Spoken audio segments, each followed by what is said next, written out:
Isang mapagpalang araw po sa ating lahat. Ako po si Charles at ito po ang ikatlong araw ng aking daily devotion. Sa araw po na ito, atin pong itutuloy ang trusting in God in times of waiting.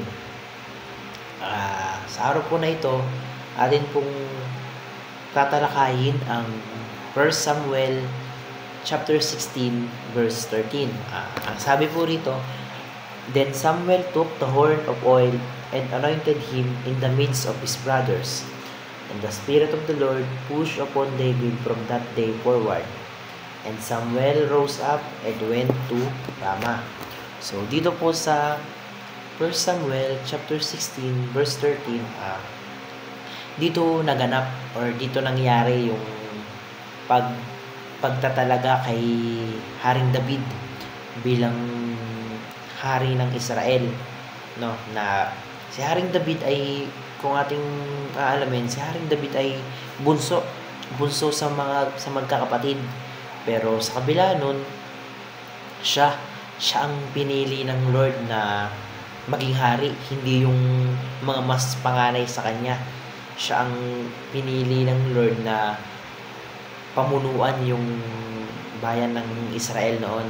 So, ang sabi doon sa teaching na God prepared David in times of waiting.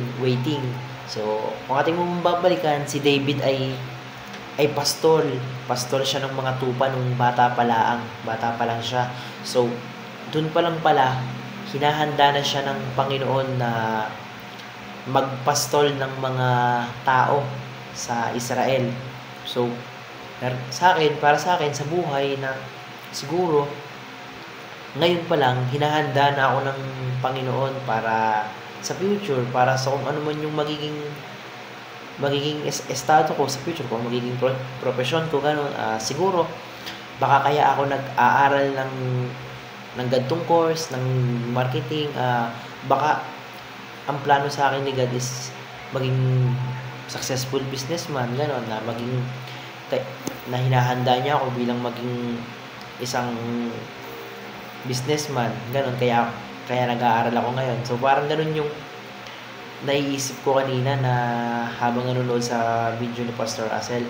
And pangalawa, God polishes David in order to shine brightly. So ibig sabihin, paano nga ba tayo pinapakintab ng Panginoon? Paano nga ba tayo parang inuukit ng Panginoon? Paano tayo pinapaganda ng Panginoon? So, ang nare-realize ko noon na siguro yung mga bagay, yung mga oras na nagkakaroon tayo ng problema, nagkakaroon tayo ng dagok sa buhay, siguro yun yung time na pinapolish tayo ng Panginoon sa kung ano man ang magiging tayo saya in the future. So, siguro, baka kapag may nangyayaring problema sa buhay ko or kung may nangyayaring pagsubok sa buhay ko, baka yun yung way ng Panginoon, yun yung way ng Lord na maging mas malakas pa ako, gano'n, na mas matapang pa ako.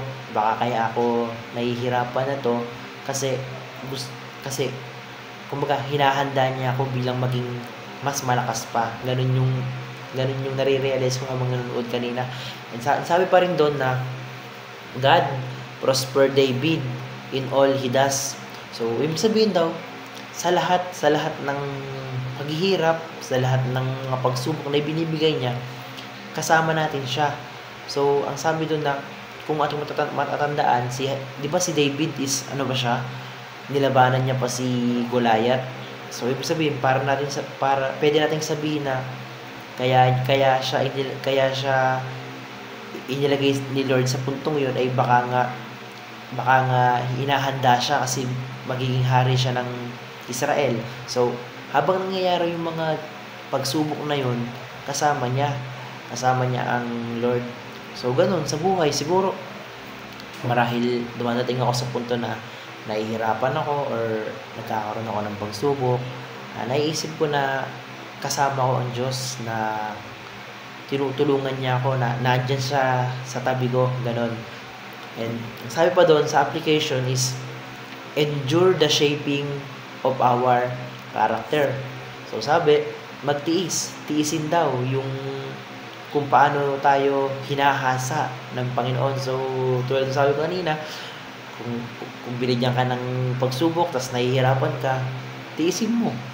Tiisin mo kasi yun yung paraan ng Lord para maging mas malakas ka Tiisin mo yung hirap kung para mas maging matapang ka, ganon. Sabi pa, prepare now for something big. So, ibig sabihin na, ngayon, ikaw, ako, sa buhay ko, may nakaplano na sa akin. So, ibig sabihin, hinahanda na ako ng Panginoon. So, kailangan kong paghandaan yung something big na yon na dapat maging handa na ako, ganon. Dapat maging prepare na ako, ganon. And, sabi pa dun sa huling part ng video is, focus on daily success.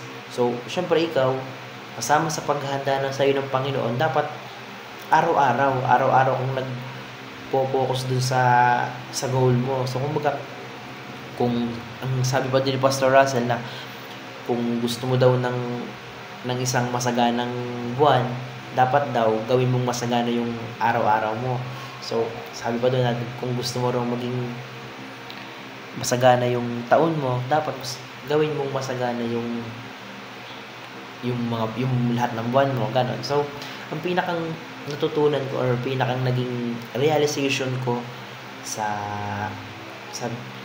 habang pinapanood ko yung video ni Pastor Russell is na hinahanda tayo ng Panginoon para sa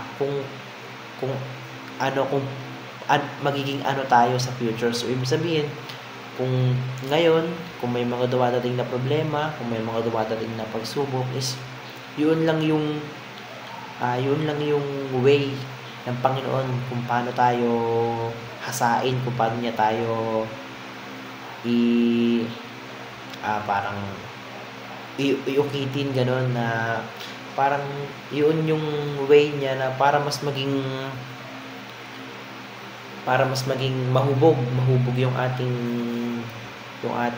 pagkatao. So, ako, baka nakakaranas tayo ng mga problema sa buhay, ng mga pagsubok.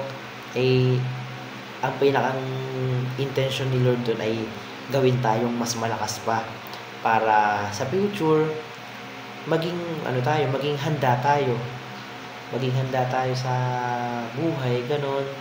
Kaya siguro ngayon kung kaya nahihirapan ako sa pag-aaral, kung nahihirapan ako sa mga schoolworks, is baka yun yung way ni God para mas maging mabuti akong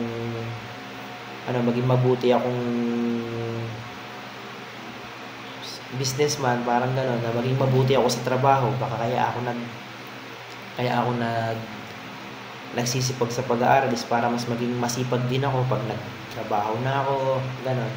So, sinasabi dun na trusting in God in times of waiting. So, yun yung pinakang naging impact sa akin, no, na lahat ng nangyayari sa buhay mo is magtiwala lang kay God, maghintay lang, kasi lahat ng pagsubok na yan ay may dahilan kung bakit nangyayari.